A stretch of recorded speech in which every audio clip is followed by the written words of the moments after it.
Hi, I'm Linda. Before I get into the thick of some serious family drama, do me a favor and hit that subscribe button if you want to see how this all plays out.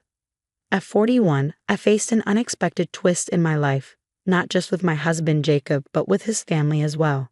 What was meant to be a joyous occasion when we bought our dream home quickly spiraled into something far more complicated. Here's the scene. Jacob and I were basking in the joy of our new home, which we had imagined as a tranquil retreat from the chaos of the outside world. But of course, Jacob's family had other plans. His mother and sister have always been insufferably entitled, acting as though Jacob's every success should be shared with them. My mother-in-law, in particular, has a knack for overstepping boundaries, and my sister-in-law is always scheming behind the scenes. Just as we were settling in and relishing our achievement, we were hit with an unexpected bombshell. My mother-in-law made a shocking proposal. She demanded that Jacob and I give up our new home to make room for her other son, his wife, and their growing family, who are now expecting their 7th child. She justified it with claims of their financial difficulties and the impending baby. No warning, no discussion, just a flat-out demand. "I don't understand, Mom," Jacob said during one of our family dinners, his confusion and irritation unmistakable.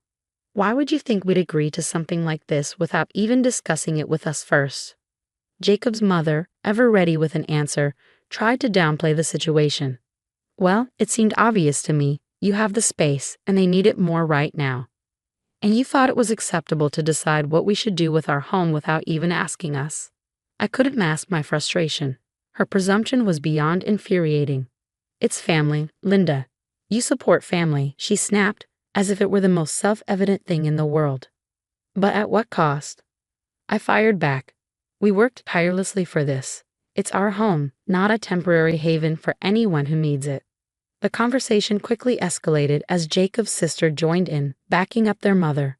"You can always find another place. This is about my brother and his kids. But why should we be the ones to move?" Jacob countered, his frustration evident. "We planned and saved for years to buy this house." The argument dragged on, each exchange thickening the tension in the air. It was clear that we were at an impasse, not only about the house but also about respect and boundaries. Jacob and I held our ground, resolute against what felt like an orchestrated assault. This house symbolized our future and stability, and we weren't about to relinquish it to meet unreasonable demands.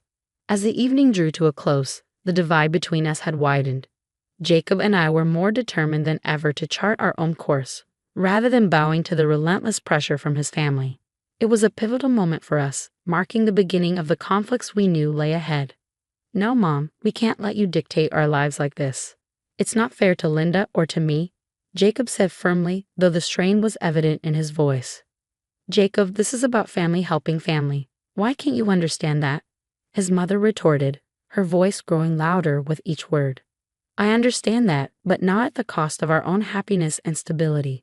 "You're asking too much," I interrupted, my frustration boiling over. "You want us to give up our home simply because you've decided it's the right thing to do." "Exactly. You have the means to help," Jacob's sister chimed in, leaning forward with a steely gaze. "And what, are you just going to sit back and let your nieces and nephews suffer? That's not fair, and you know it." I shot back, "It's not about the means. It's about making our own choices. We can't be the emergency solution for every family crisis." The room fell into a heavy silence, the tension palpable. Jacob took a deep breath, his gaze shifting between his sister and mother. "You both need to understand something," Jacob said slowly and deliberately. "Linda and I are a family too. Our decisions are ours to make, not yours to dictate." "Jacob, I'm your mother. I thought you'd want to support your brother in his time of need," his mother said, her tone softening as she tried a different approach. "I would help him, but not by giving up our home. There are other ways to support family without compromising our own needs," Jacob said, standing his ground. "Yeah, right. Like what? You have one of the biggest houses. It's easy for you to say no from your cozy, comfortable home," Sarah retorted, her frustration clear. "We worked hard for this, Sarah." "You know that," I said, trying to maintain some peace while still holding firm. "We planned and saved for years. Why should we give all that up just because family is supposed to come first?" "It does, but so do our marriage and our future," Jacob replied firmly. We're open to helping in other ways, but not at the expense of our home. The debate dragged on, with neither side willing to give an inch. Jacob and I understood this was a pivotal moment in our relationship with his family. If we conceded now, it would set a precedent for constantly prioritizing their needs over our own. After a long and exhausting discussion, it became clear that their perspective was unshakable. They viewed our home as a quick fix for their issues, rather than acknowledging it as our hard-earned accomplishment. "Look, we're not going to resolve this tonight," Jacob said, his voice heavy with exhaustion. "You need to go. We'll discuss it further when things have calmed down." His mother and sister gathered their things, their faces set with anger and disappointment. As the door shut behind them, it felt like a solid barrier, one that might be hard to breach again. Yet in that moment, Jacob and I knew we had made the right decision for ourselves and our future. It was a painful but necessary realization. We settled back into our seats, the silence now a sharp contrast to the heated exchange that had just transpired. Though we were together, and that felt reassuring, the calm was fleeting. Jacob and I knew it was only a temporary reprieve, a brief pause before the storm that was sure to follow. As anticipated, our peace was soon shattered by a loud knock that interrupted our tranquility one afternoon. I glanced through the window, my stomach dropping as I saw Jacob's mother and sister standing at our doorstep, their expressions resolute. "Jacob, they're here," I called out, struggling to keep the anxiety out of my voice. He sighed deeply, his weariness evident. "Let's face this together, Linda," he said. We opened the door, standing firm on our own threshold. "You need to leave. You're not welcome here. If you don't, I'll have to call the police," I said firmly, my heart racing but my voice resolute. "You're really going to call the police on your own family over a house?" Jacob's sister spat, her voice laced with contempt. "It's not just about the house. It's about respect, something you've consistently failed to show us," Jacob shot back, his resolve unwavering. "We're your family. Doesn't that mean anything to you?" His mother added, a mix of anger and desperation in her voice. "Family doesn't exploit each other like this. We'd offered other solutions, but you refused them." "There's nothing more to discuss," I said firmly, my tone echoing Jacob's earlier determination. "We have nowhere else to go. Think of the children," his sister pleaded, her voice trembling with desperation. "The children deserve stability, but that doesn't come at the expense of ours," Jacob replied, his voice softening just a bit, but his resolve unshaken. The conversation grew more heated as they refused to leave, their demands growing increasingly insistent. "You owe us this after everything we've done for you. What you've done is manipulate and exploit my generosity." "No, we're done. You need to leave now, or I'm calling the police," I said, reaching for my phone. Seeing the seriousness of our stance, they finally backed down, but not before throwing a few more hurtful remarks. "You'll regret this. You're tearing this family apart," Jacob's sister shouted as they stormed away. We closed the door and leaned against it, the weight of the confrontation leaving us both feeling drained. "Are we making the right choice?" I whispered, doubt gnawing at me. "Yes, we are, Linda. It's tough, but it's necessary for us, for our future," Jacob reassured me, drawing me into a comforting embrace. The rest of the day was spent in quiet reflection, the echoes of our confrontation still resonating. Despite the lingering guilt and pain, we felt a sense of righteousness in asserting our boundaries. We understood that the conflict might not be over, but we were prepared to protect our peace at any cost. The uneasy calm that followed felt fragile, like the calm before a storm. Jacob and I knew it was only a matter of time before more trouble would come. Our prediction proved accurate when, late one evening as we were watching a movie in an attempt to reclaim some normalcy, my phone started buzzing incessantly. When I checked, I found multiple missed calls and messages from unknown numbers. The content was disturbingly familiar, thinly veiled threats and accusations, clearly orchestrated by Jacob's sister. "If you think you've won, you're mistaken. This isn't over," the message read.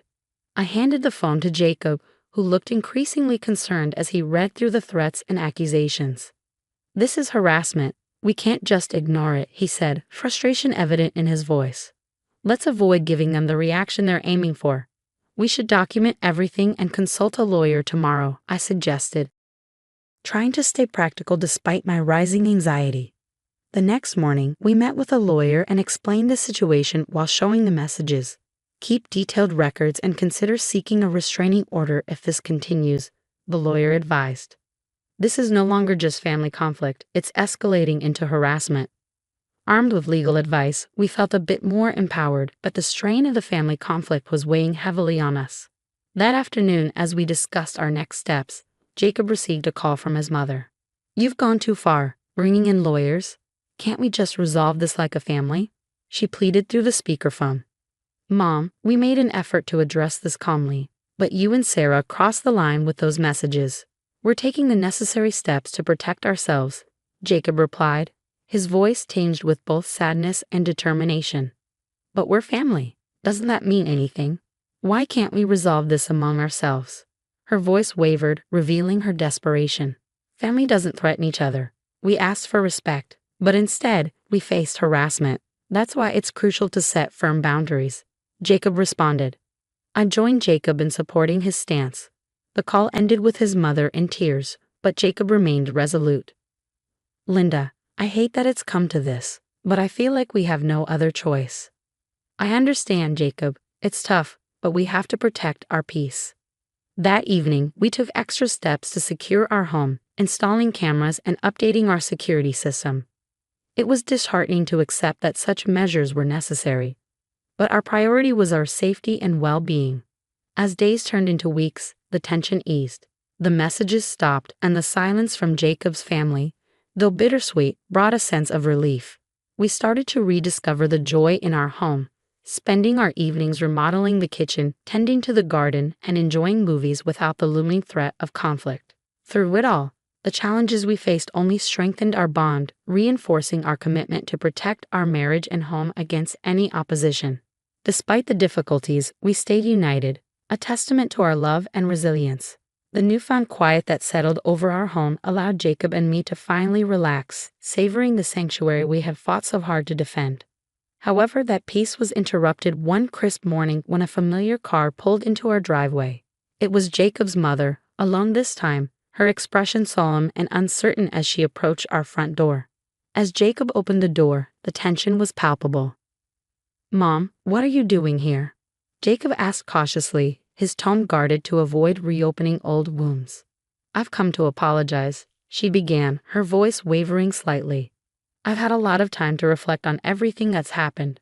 I listened quietly, watching her with a mix of curiosity and apprehension, wondering where this unexpected visit might lead. "Jacob, I see now how wrong I was to try and force your hand to push Sarah's problems onto you. It wasn't fair," she admitted, glancing between us as if seeking forgiveness. "It took a lot for you to come here and say that," Jacob acknowledged, his tone softening. "What brought about this change of heart?" "I missed you, and seeing Sarah start to take responsibility for her own family made me realize I need to do the same," she explained, her eyes glistening with emotion. "I appreciate your apology, Mom. It means a lot to hear you say that," Jacob responded, his voice reflecting a hint of old warmth. Turning to me, she added, "And Linda, I'm sorry for all the stress I caused you. I hope in time you can forgive me too." "Thank you. That's all we ever wanted, to be treated with respect," I said, feeling a weight lift off my shoulders, though I remained cautious about the future. "Can we start fresh? Maybe not exactly as before, but at least somewhere new." She looked at us, hopeful but uncertain. "Can we try?" she asked. "We can," Jacob agreed. "But it's going to need to be a gradual process. Trust has to be rebuilt." "Of course, I understand. I'll respect your boundaries, I promise," she said earnestly. With that, she left, her visit brief but significant. After she drove away, Jacob and I shared a quiet moment, reflecting on the possibility of mending the strained relationship that had once seemed irreparable. "Do you think she was sincere?" I asked, still absorbing the morning's unexpected turn. "I want to believe she was. People can change, right?" Jacob replied, hopeful yet cautious. "We'll see. Actions speak louder than words," I said, acknowledging the past still felt too fresh to fully embrace optimism. As days turned into weeks, our initial skepticism slowly gave way to cautious optimism. Jacob's mother kept her promise, respecting our boundaries and making genuine efforts to repair the fractured relationship. She reached out before visits and showed a sincere interest in our lives without overstepping. This positive shift extended beyond our interactions with her. It also strengthened our marriage. The trials we faced with his family have fortified our bond, demonstrating that together we could confront challenges and emerge stronger. We really made it through, didn't we? Jacob remarked one evening as we relaxed in our garden, savoring the tranquility of our hard-earned sanctuary. We did, and we'll face whatever comes next together, I affirmed, squeezing his hand. The setting sun bathed us in a warm glow, symbolizing a fresh start in our lives. The story has reached its conclusion, with Linda and Jacob successfully navigating challenging family dynamics to find peace. Now, I'd like to hear from all of you. Is it possible to genuinely rebuild trust after such deep family conflicts, or are some rifts too profound to fully heal? What's your perspective on offering second chances in situations like these?